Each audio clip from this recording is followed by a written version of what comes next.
That's right, finally, we can put all that drama behind... OK, not quite. Some of Novak's more enthusiastic fans blurring the line between celebration and melee as they mobbed their hero's car last night. Only problem, that's not their hero. Poor guy. Back in Serbia, the Djokovic family was feeling vindicated. Novak is only fighting for the liberty of choice. And that's all I'm going to say. Advantage, Djokovic. But they got a little shy when pressed on Djokovic's alleged super spreader behaviour after testing positive to COVID. Was he at an event on the 17th of December? Okay, so this press conference is adjourned at the moment. Yes. The Victorian Premier also keen to move on, washing his hands of the whole fiasco. Issuing visas is not one of the responsibilities that I have. If you want to know what Alex Hawke's going to do, get on the blower to him and have a chat. As Immigration Minister, Hawke still has the power to deport the Serbian superstar. And after new evidence emerged today, he'll have plenty to ponder.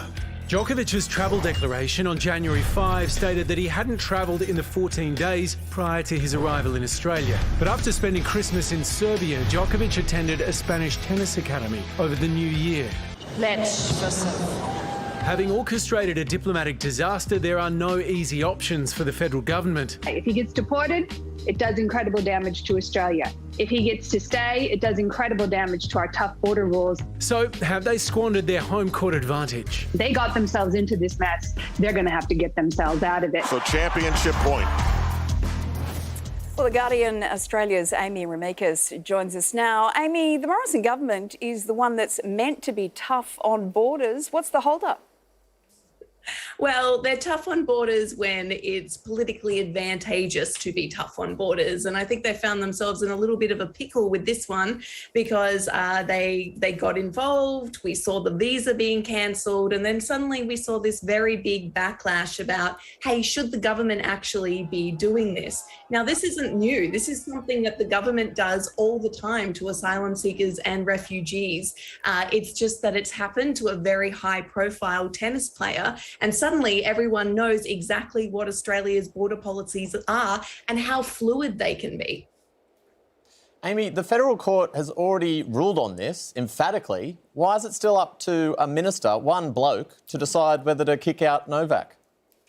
It's the great thing about our democracy, because if the legislation includes ministerial discretion, they can pretty much decide anything that they would like. So what we've seen previously happen is the federal court has made decisions regarding asylum seekers or visa holders or refugees, and then we've seen the government either change the legislation to enable them to still deport someone or use ministerial discretion, which basically just says, is it in the public interest for this person to be removed from Australia? And it is up to the minister to decide whether that is so or not. So that's what Alex Hawke is currently pondering.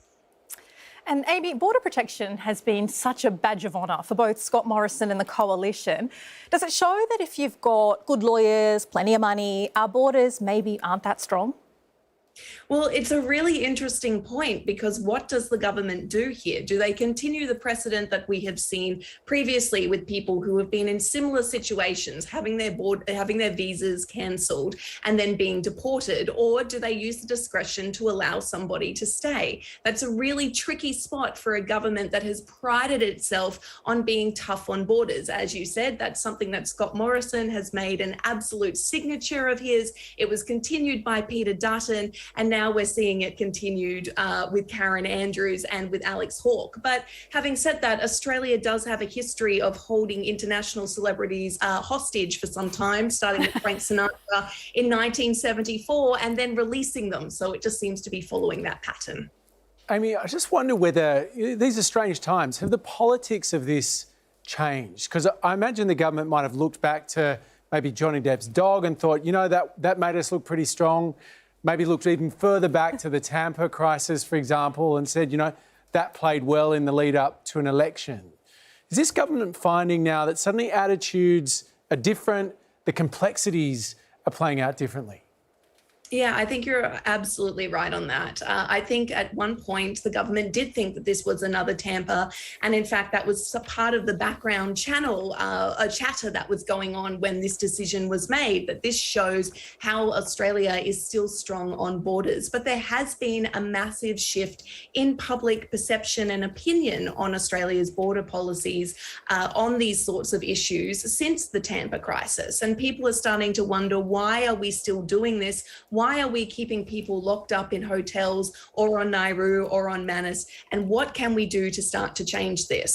So I think Australia's got a bit of international embarrassment, but the government is also dealing with some domestic embarrassment as well, as it's trying to work out exactly which way the wind is blowing on this and what it can do to try and just rectify the situation. Oh, to be a fly on the wall in Scott Morrison's office while he chats to Alex Hawke. Amy, always great to have you on the program. Thanks so much. Thank you.